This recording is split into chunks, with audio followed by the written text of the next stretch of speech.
All right. Thank you everyone for joining us for this webinar and panel presentation today. We so appreciate you joining us. I'll be serving as the facilitator of today's panel, so just be sure that if you need anything from folks that you are asking them. You'll see here on the screen how you can ask questions. Make sure that you use the Q&A button to type your questions to presenters at any time. You are muted and your camera is off, so panelists are not able to see or hear you, so just make sure that you know that. Feel free to sign up for more sessions. You can see the schedule. You can see the schedule.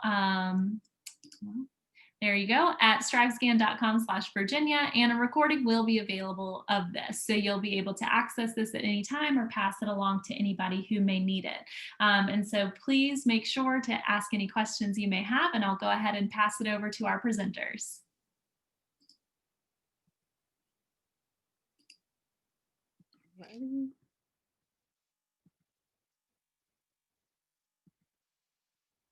There we go. All right. Hello, everyone. My name is Margaret Turner. I'm the Director of Admissions and Recruitment for East Carolina University's Honors College, and thank you for joining us today. I am joined by two colleagues, and I'm going to have them introduce themselves if they will, and then we'll get started, and you'll hear from all three of us with our respective programs, and then we'll have a time at the end for questions. Larry, do you want to introduce yourself? Yes, hi, I'm Larry Alterman. I'm the manager of East Coast Recruitment for Michigan State University, and I'm really glad you're here with us today.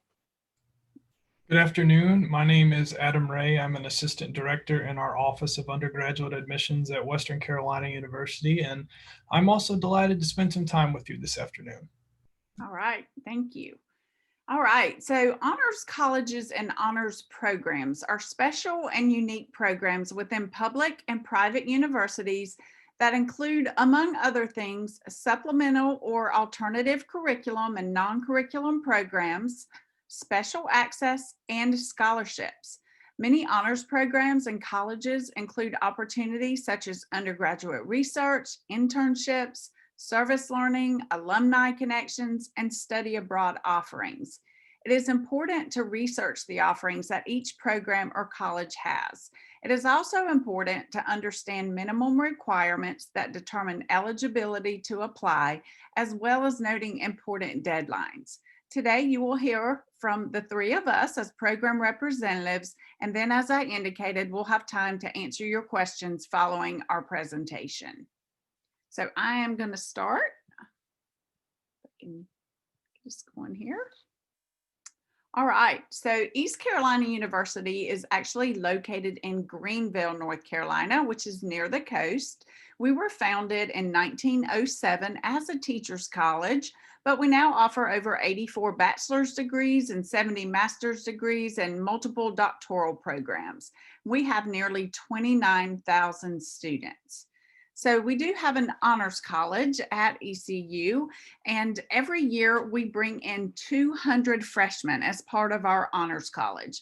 One of the things that makes us most unique is that we offer scholarships to all 200 of our honors college freshmen. Those come in at varied amounts, and so we have what we call EC Scholars, which is the top merit scholarship that ECU offers. We select 20 EC Scholars every year, and their scholarship covers, in addition to the cost of in-state tuition, $10,000 a year for 4 years and a one-time $5,000 study abroad stipend. Our Chancellor's Fellows, we select 80 of those every year, and they receive a scholarship that covers the cost of in-state tuition, which is around $4,500 per year for 4 years. And then we select 100 Centennial Fellows, and those students receive a scholarship with a flat $2,500 a year for 4 years. One of the nice things about our scholarships is that they are good for 8 semesters. So if you are able to finish your undergraduate degree program in less than 8 semesters, and that's typically because you're bringing AP credit or dual enrollment from a community college credit in with you, then you can apply the scholarship towards a graduate program at ECU. And you can also stack other scholarships with the Honors College scholarship. So although the scholarship is certainly a nice benefit, there are many other benefits that come with being part of the Honors College at ECU. All 200 of our students live together in Gateway Residence Hall, which is that bottom right photo you see on your screen. So it's the newest residence hall on the campus of ECU. And the camaraderie, I think, and companionship of living with other high achieving students is certainly a benefit that our students speak highly about. Being able to have lots of study rooms in Gateway so you can form study groups, take honors classes together, and then just spend time getting to know each other, hanging out. It's very important to us that our students are well-rounded. So we don't really want them to have their nose in a book per se 24/7. We really want students that are going to take advantage of other parts of being a college student. So just having living learning trips that are available. You see community service is a big part of ECU as a whole, and certainly the Honors College students. And it really takes a large campus of nearly 29,000 students and makes it feel much smaller. Other benefits is that we really sort of offer our Honors College students a lot of different opportunities to enhance their educational experience outside of the classroom. And these can come in the forms of internships and undergraduate research, study abroad opportunities, as well as honors courses. Although most classes you take with the general population of students at ECU, there are some specific honors courses and requirements for our students. Not a ton that you can't handle those on top of your other academic courses, but there are several. And then internships and undergraduate research are certainly things that our students take advantage of, as I said, to make them competitive for those graduate programs and jobs afterwards.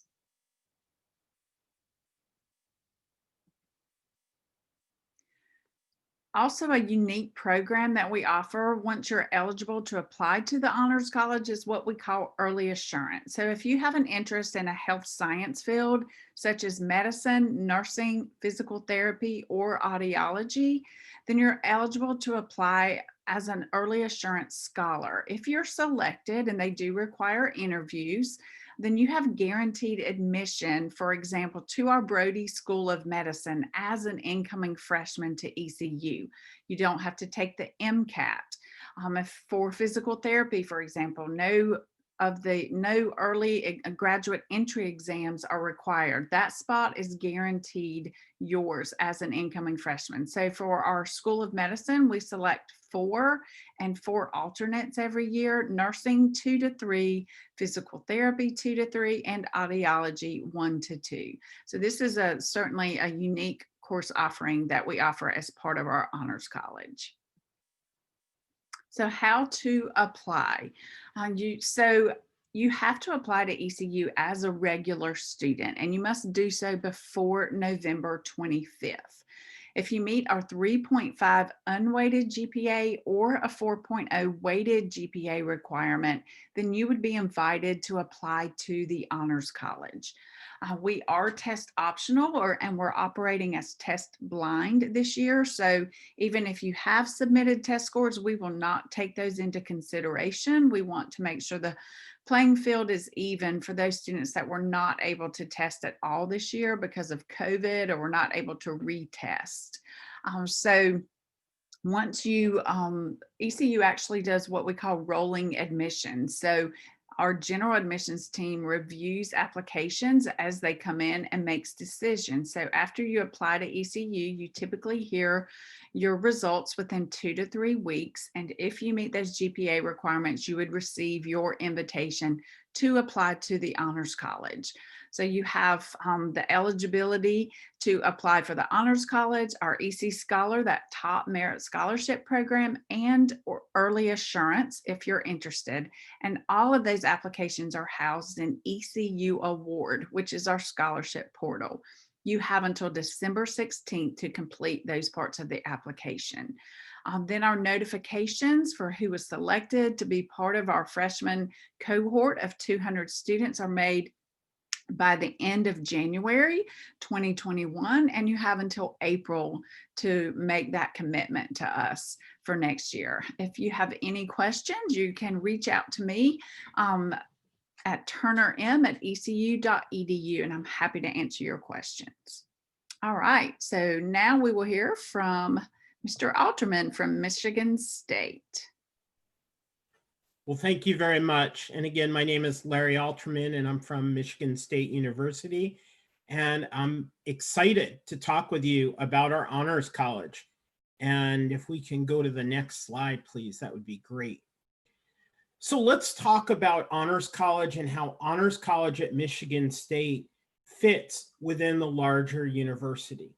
So first of all, you're on a campus with 39,000 undergraduate students. With graduate students, the total population is 49,000. You're on a campus that is a Tier 1 research university with 200 different majors in 17 degree granting colleges. And when you're in the Honors College at Michigan State, you can study in any of the majors. As a matter of fact, our Honors College students average 2+ majors because we have no limit on the amount of AP credits you can come in with. And very often, this is one of the things that adds to the flexibility and what you can accomplish. But in addition to being in 200 majors, you have the ability to customize your general education. So some of your general education requirements will probably be taken care of by APs or IBs. But you may also say, gee, I want to take a social science class, but I don't want to take a cookie cutter one. You can pick from the whole College of Social Science, and an Honors College advisor can approve it for you. You have maybe a science class you need to take as general education requirement. Again, you can pick from the breadth of science offerings at Michigan State, a huge amount of choice. Another part of the flexibility is the ability to take classes across the university with almost no prerequisites. Because we've evaluated you and the rigor in your program to be invited to our Honors College, we know you can handle it. So this really opens up great opportunities. We don't want you to wait for the good stuff of college. We want you to have those challenges right away, and we will start you in any area that you're ready where you are. So if you've taken a lot of advanced coursework, you're going to be just treated that way. And if we can go to the next slide, please. So other options you have as an Honors College student are Honors College courses, Honors College sections actually of courses, which are smaller and more discussion-based. Also, any class can be turned into an honors course by an agreement with a professor of what that might look like. You can take up to 3 graduate level courses as an undergraduate if you're an Honors College student. And in addition, you get advising from an advisor in each college you're majoring in, plus an Honors College advisor. So there'll be all kinds of people telling you of what your options are, and then it's for you to decide what makes the most sense. Next slide, please. There are many other ways, though, to be involved as an Honors College student. One is study abroad. Study abroad at Michigan State is every continent on the globe, including Antarctica, 60 different countries, over 275 different programs. Another option is community engagement. And community engagement can be locally right on campus. It can be in the local area. It could be around the world.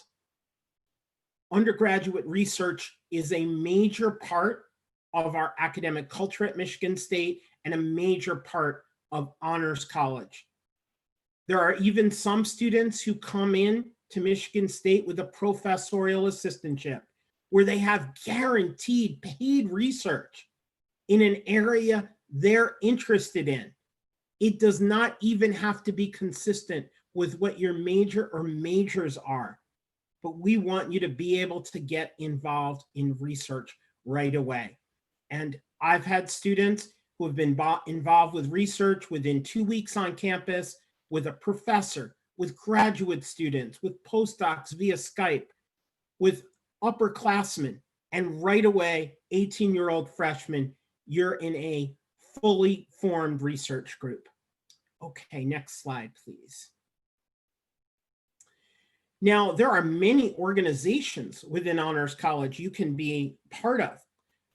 You could be involved with, for example, the Dean's Advisory Council, with the Activities Board.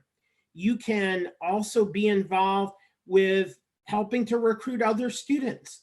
And we have different Honors College social events throughout the year, including picnics and Honors College ball, opportunities for faculty chat, many different opportunities. Next slide, please. And one more, we'll go one more. We'll go a little faster through this. There we go. So where do our students go when they graduate from Michigan State? Well, 40% of them go on to graduate degrees.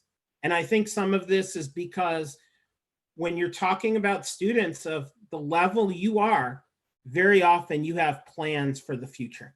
And those plans don't stop at an undergraduate degree. So you can see we send students to the Ivy League and many other places.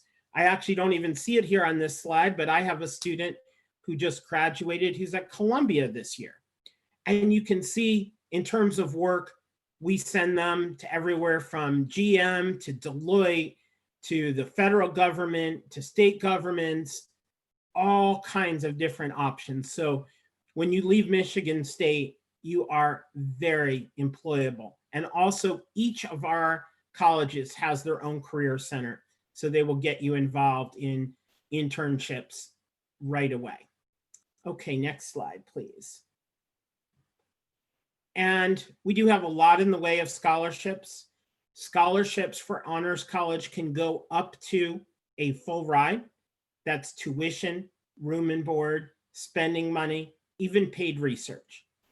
But typically an Honors College student is going to have an award, if they're coming from outside the state of Michigan, of at least $20,000 a year. And it can go up quite a bit from that.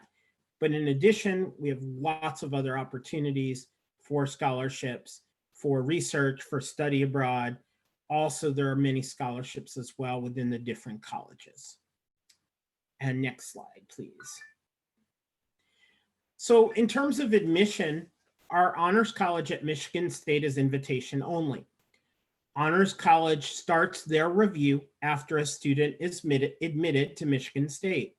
Michigan State has both early action and rolling admissions. And we have already started reading applications in the Honors College because Michigan State has already started admitting students. If a student doesn't get in, coming out of high school, there is an opportunity to apply at the end of your first semester at Michigan State. And if you're wondering, kind of basically, Honors College is looking for very high achieving students with strong academic rigor coming out of high school. And next slide, please. And now you'll see my contact information. If you have any questions, you can email me. It's just larrya@msu.edu, or there's my cell phone. You can call me, text me, email me anytime. Thank you so much and have a great day.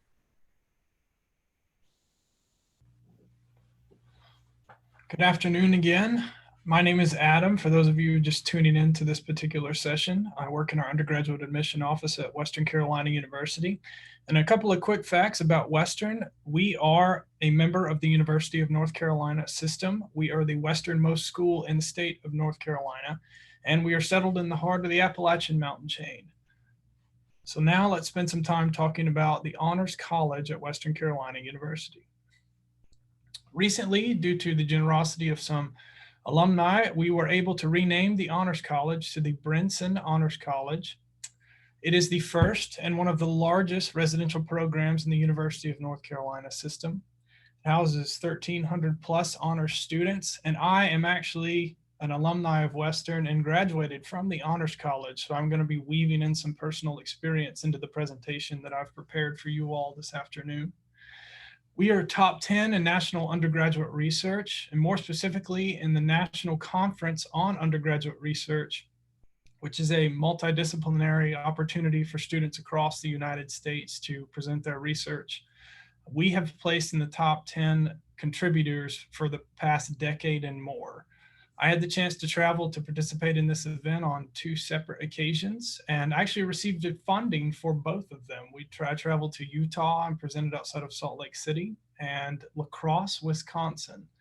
So an average class size that you can see in terms of our honors classes sits at 26. So we are in that a reasonable class size. A lot of you probably have comparable experiences in your high school programs now.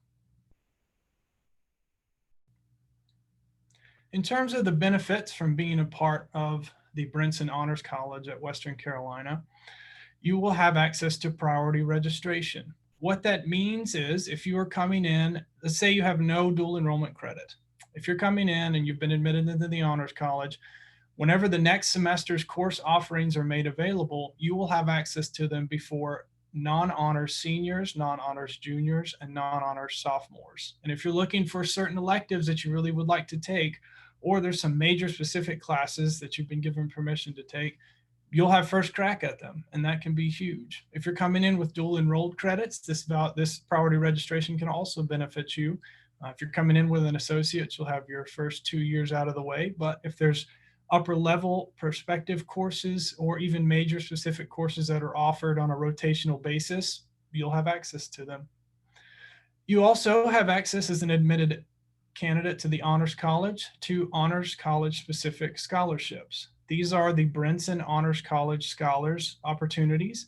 Typically in an application year, there are 8 to 10 of these, and there is an interview process linked with them. This is, of course, following your admission to the university, and I will cover the admission criteria for the Brinson Honors College momentarily. In addition, Balsam Residence Hall is the exclusive residence hall for the Honors College, or those offered admission into the Honors College. I lived in Balsam Hall, and it's the building that you see in the picture. Essentially the largest portion of that building is where Balsam sits.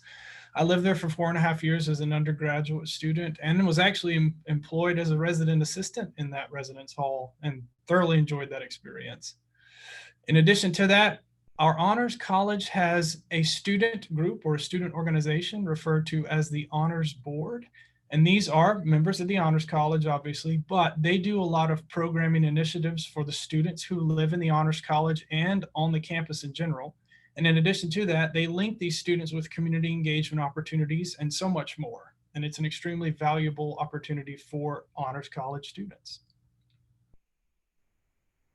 In terms of the admission criteria for the Honors College, this year, as I'm sure you have gathered and via this virtual process that we all are participating in, is a bit different. But in terms of consistency from years to years, you must be accepted to WCU before the Honors College admission is valid. We are currently in our early action phase for the application process, and that will continue until November the 15th. In addition to that, if you're applying as a first year or freshman applicant, that will serve as the application to the Honors College. So there is no additional application needed in that particular instance. There are some criteria that you would need to meet. As of right now, there's an emphasis placed on the GPA portion of the Honors College, with the weighted GPA being a 4.2 minimum and the unweighted GPA being a 3.8 minimum.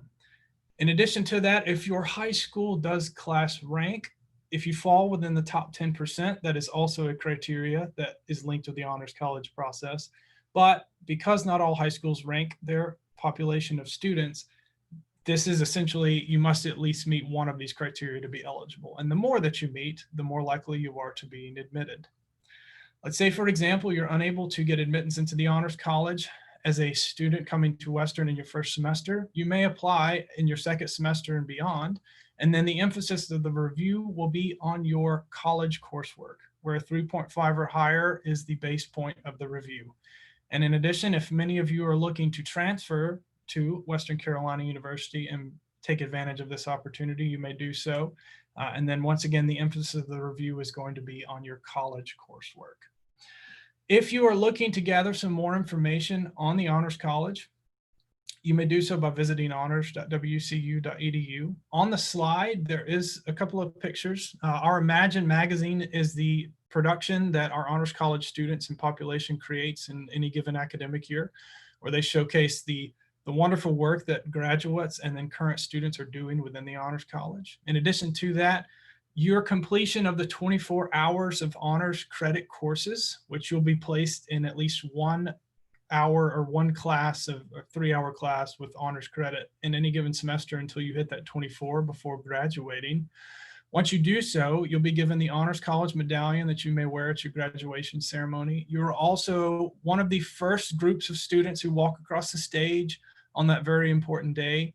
You're awarded a master-sized diploma, and you have the opportunity to work with many like-minded individuals.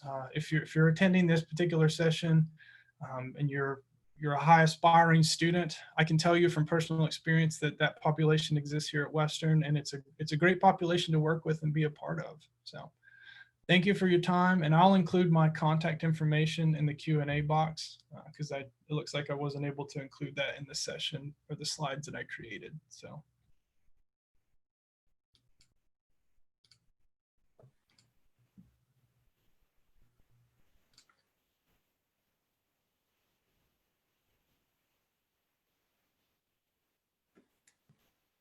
And students, if anyone has any questions, you can put it in the Q&A for us.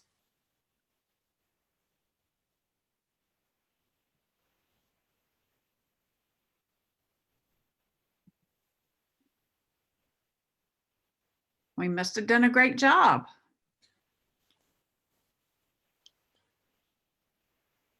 Any questions about any of our programs or just honors colleges programs in general? We're happy to answer any of those.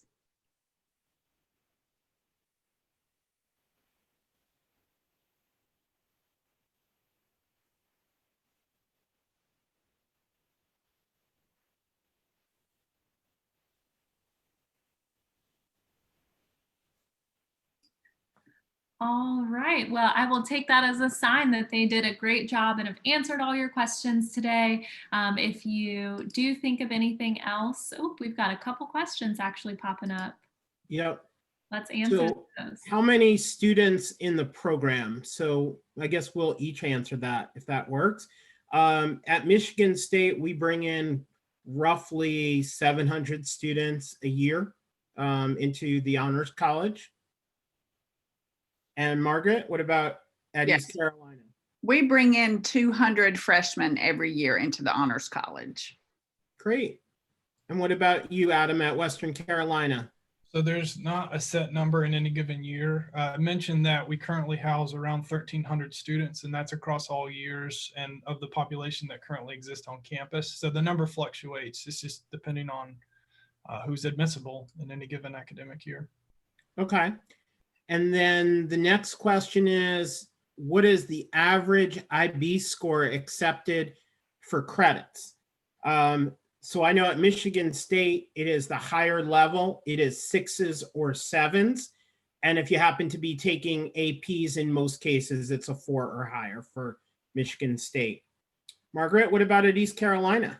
I'm not sure about the IB scores. I know for AP it's 3 or higher, and I'm not 100% since I don't do advising or work with the registrar. I'm honestly not 100% on the IB scores. I know we do accept that credit, but I don't know what the score is. Sorry about that. I fall in the same category as Margaret does, being a UNC system school, in that the majority of the work done on the AP, and then of course IB our related items goes through our registrar office, at least at Western. That's what our process does. And so once we admit an applicant, any sort of AP or even dual enrollment or IB for that matter, if there's credits that can be applied, our registrar does that administratively outside of the admit process. So. Okay. Exactly. Wonderful. If anyone out there has a few other questions, we'll be happy to answer them for you. We have a few more minutes.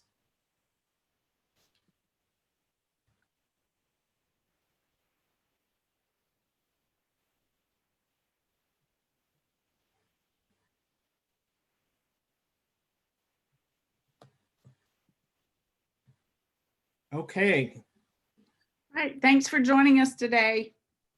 Yes, thank you all so much for joining. As a last minute housekeeping item, please note that you can go and actually do a quick survey. After this window will close, a 4-question survey will appear. Sign up for more sessions at strivescan.com/Virginia. This is our last week of sessions that are geared toward first-year students in the first-year process. But next week, we do have sessions that are geared toward transferring to any institution who is a partner through VACRAO. The recording will be available to you, and it will be available at the same website of strivescan.com/Virginia. So if you want to check out some of the other sessions that took place, please be sure to do so. And if you need anything, please just let us know. Thank you all for joining. Thank you. Bye. Bye.